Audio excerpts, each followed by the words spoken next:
Hello and welcome back to BeamerG Drive, and I have here a little thing I made in automation. It is a fairly generic sports car, I guess. It's a 2 litre i6 with about 230 horsepower. It's fairly sports car looking. It's also fairly laggy, naturally. Of course it's Beam, you can see. Except that, of course, I couldn't make a car in automation without giving it far more revs than it needs. So this one goes at 10,000. I could have made it go higher. Like, the engine can cope with higher revs. It's the problem with the higher revs is that it just doesn't have any power. It just drops off and revs are useless. So there would be no point in actually having it in the engine if you're not going to use it. So that's how it works. I don't think I can delete rev. No, I can't. I can't just delete rev. Just thinking, can I delete rev limiters in Beam? No, not on automation cars. On Beam cars, yes, sure, you can delete rev limiters mostly. But automation made cars, you do not actually get the option because the automation exported engine is just one like solid object that does not change.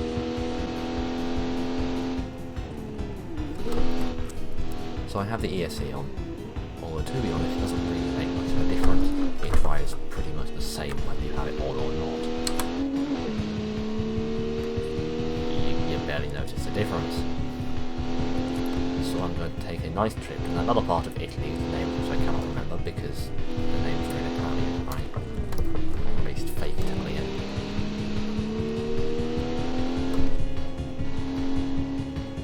Also, why is it lagging? It wasn't lagging as much a minute ago. Hang on, let me just see if I can deal with it by deleting this poor widget.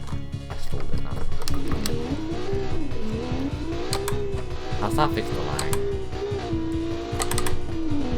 I'm gonna be honest upon one.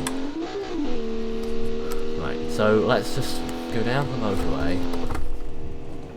I say that, and I put a wheel in the dirt, and the car does not like dirt. Car now has a big accident. The only thing that ESC really makes a difference on is when you're driving on dirt. It goes, no, I'm afraid not. On tarmac it just doesn't seem to care. Yeah, don't I? Yeah. I clipped the thing. It's fine, it's totally fine. If you turn the ESC up, you can do like wheel spin and you can like a second gear load. So I mean, you get a nice speed, just cruising along the motorway. And then we want to go fast, so you just drop 2 gears. In fact, you could probably drop 3 without a problem. And then you just get this lovely, beautiful noise of an i6 whirring at 9,500 RPM.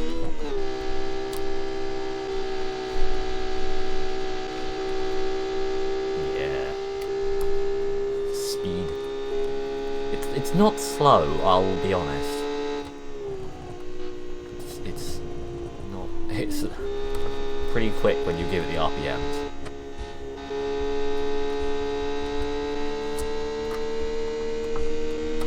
And it makes so much whiny noises, it just makes a load of whining noise. That was uncomfortable. Right, so I'm just going to pull into this car park here. Like, the ESC's so useless, I can do that. I can just do that with the ESC on. But well, I couldn't make a sports car and not make a stupid version of it. And so the stupid version of it it's fairly similar in looks, yes, but it has lower and stiffer suspension, it has semi-slick tyres, it has different wheels, it has a big wing on the back, it has more downforce, and for the engine, instead of its 2 litre i6, it's got like I think it's a 4 litre, it might be 3, it's 3 or 4 litre V8 turbocharged 723 horsepower sequential transmission. Yes, it goes a little bit faster, so I'm going to leave the ESC on, but it just purrs like you can drive it. If you just leave it at nice low RPMs, like casual driving, it purrs.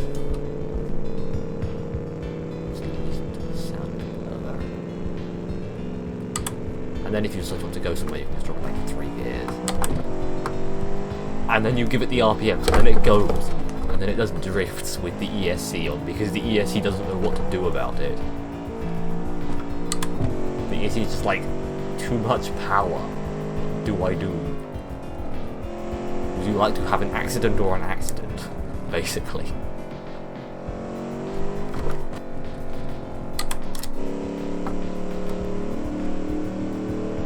So let's just head over this way. As you can see, this version goes a bit faster.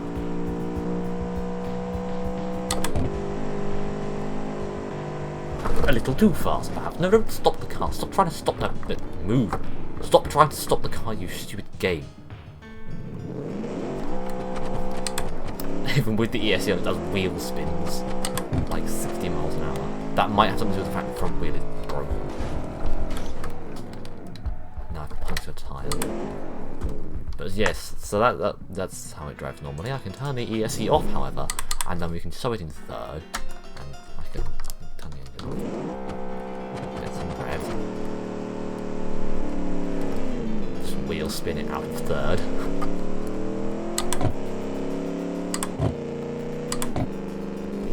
And just purr down the motorway again. Except you want to go somewhere? Time to go. Oh yes, time to go sideways, is what the game said. And if I go sideways, yes, I can do that.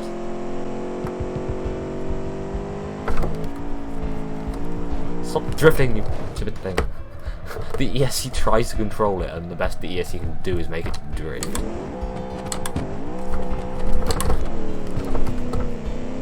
So let me just head down here. Yeah. Just spin. Yeah, spin again. We can do some heavy donuts. Because. Oh, I like crashes. Oh, it also has, as you may have noticed, it has side pipes. Like, it has side exhausts. And lots of smoke and things come out of these side exhausts. See the popping of exhaust out of it. Oh, trying to drive from the side of your car is surprisingly difficult. Just let me just go onto the airport runway because that seems like a safe place to be. Oh, that was uncomfortable. Speed. Oh, the brakes. The brakes are interesting. Like, it has huge brakes. Like, the brakes are far too good for the car. Like, it out brakes its grip. According to automation. Also, according to automation, this car is a supercar. Automation is like, yes, this car is super. You have made a supercar. Yes. It's like everyone who wants to buy a supercar is just immediately buying this car in the world of automation. In being no one would buy this because it's a monster. So let me just put the ESC back on sport, aka barely have the ESC, does nothing. Like literally, the ESC is not complaining about this at all. The ESC is like, yeah, no, this is fine. And also, I can get this onboard driver. Oh, it makes terrible noise over speed bumps. From here, it makes a lot more noise. Imagine this is what you would hear if you were inside it. Just the very loud, obnoxious purring of the V8.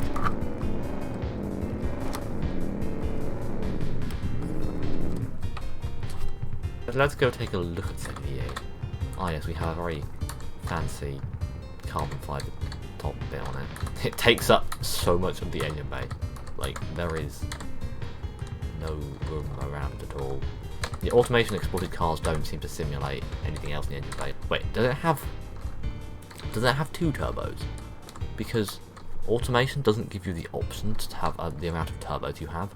Does this mean that all cars in automation default to being twin turbo if you put 2 turbos on it? Also, it goes through the floor. Like, inside the car, you can see the exhaust just coming out of that bit.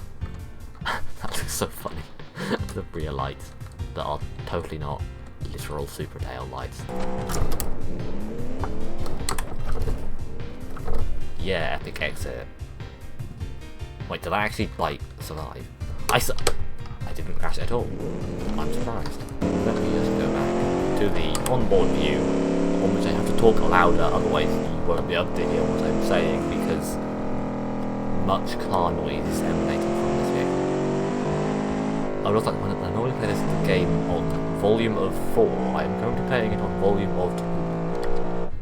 I have literally half the volume to try and make this thing not deafening, which just goes to show how obnoxious this thing is.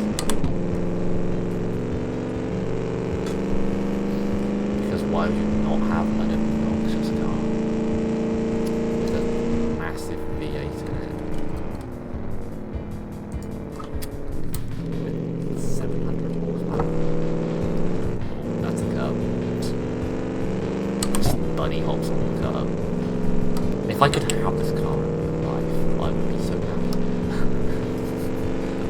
The only problem is it costs a lot.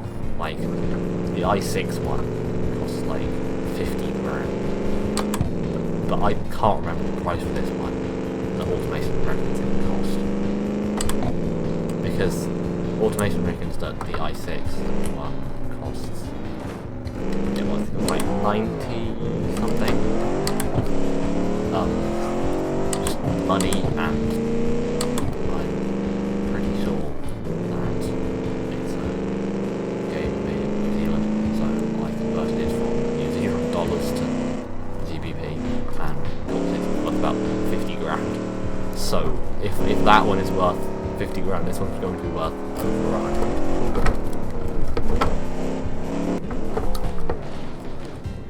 Yes, this thing has a very wonky front hitbox. Like, it can just sort of get speared on things. I don't understand how it does that, but it's like it has no hitbox in the middle of the front. Like, is this lamppost physical? I don't know, let's find out. Like, yes, it is physical, unlike the front of my car. It's like, just drive into things and then hit them. Lots of V8 noise and tyre smoke and tyre squealing. And that's going to be it for this video, so thank you for watching, don't get distracted, go subscribe now, and until next time, goodbye.